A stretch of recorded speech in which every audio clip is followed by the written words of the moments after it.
Saya Samuel Ginting akan menjelaskan apa yang saya pelajari dari filsafat dari titik nol.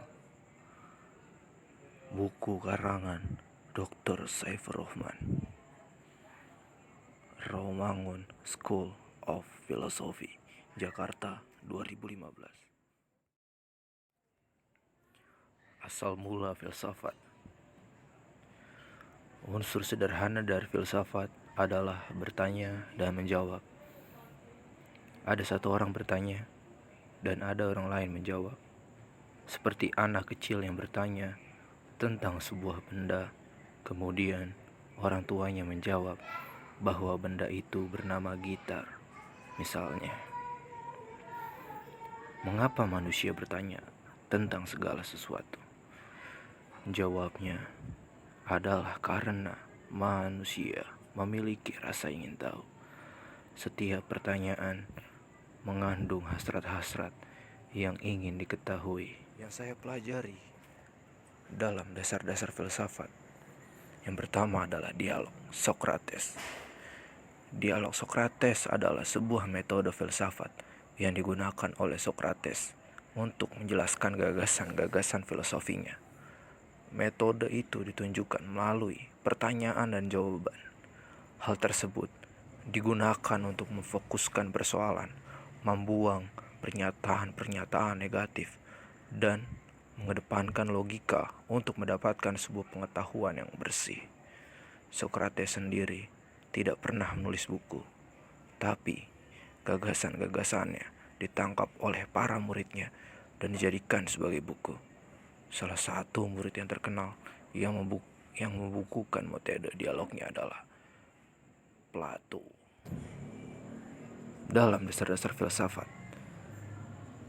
adalah salah paham tentang filsafat. Di sini jelaskan ciri-ciri yang diletakkan pada filsafat sebagai pemikiran reflektif, fundamental, berperangkat ilmiah, dan konsepsional itu sekaligus membangun wilayah sendiri secara spesifik. Karena itu, ciri-ciri khas tersebut sekaligus menepis anggapan yang keliru tentang filsafat. Anggapan yang selama ini muncul di tengah-tengah masyarakat adalah filsafat bukan ilmu klinik. Dalam iklan-iklan di media disebutkan bahwa ada orang yang ahli metafisika. Mereka dapat menyembuhkan berbagai penyakit. Selain itu, mereka juga mampu mendeteksi wilayah yang turut menopang kehidupan manusia.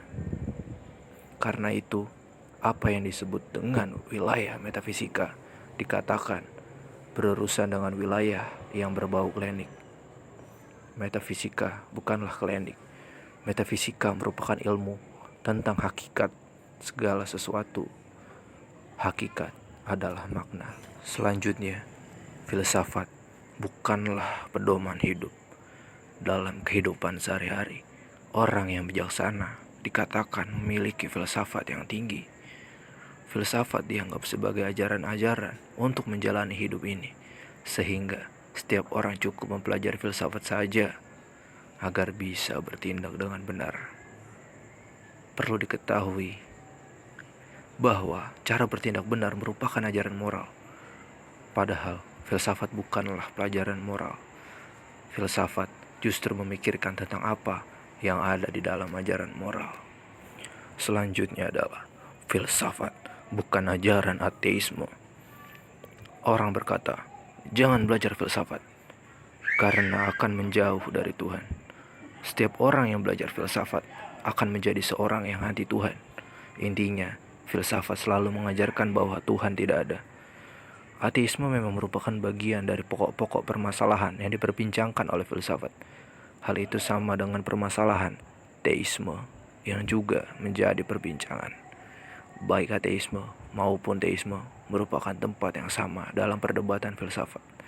Hal ini disebabkan perbincangan tentang Tuhan dalam filsafat memang tidak bisa dihindari karena Tuhan dianggap sebagai gagasan-gagasan yang mendasar dari segala sesuatu. Sementara di sisi lain, filsafat juga mempelajari segala sesuatu yang mendasar di dunia ini. Selanjutnya adalah filsafat, bukan memperumit masalah. Selama ini ada anggapan bahwa filsafat berupa membuat rumit masalah-masalah yang sebetulnya sepele. Filsafat dianggap sebagai pemikiran yang mempersulit. Sudah jelas-jelas kelihatan di depan mata, tampak dan bisa diraba, tiba-tiba menjadi rumit setelah kedatangan filsafat. Pantas saja bila filsuf-filsuf menjalani hidup dengan penuh keanehan. Wilhelm Friedrich Nietzsche, filsuf modern, mati dalam keadaan gila. Mikhail Foucault, filsuf postmodern, mati mengenaskan karena AIDS. Jean-Paul Sartre, filsuf eksistensialis, mati dalam keadaan tidak pernah menikah. Socrates mati minum racun, kendati dia mendapatkan kesempatan untuk tidak meminumnya. Dalam hal ini, kita mestilah proporsional dalam melihat keadaan. Kematian yang aneh-aneh itu tentu saja tidak hanya ada